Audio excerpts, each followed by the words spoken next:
Hello, in front of me I've got Audi Q5. In this video I'll show you how to change seat position. In the beginning, take a look at the driver's seat. Right here we've got the knob, thanks to which we can change back of the seat position.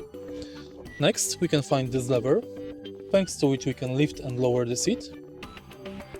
These buttons, thanks to which we can change pressure of the back of the seat. This lever, thanks to which we can lift and lower the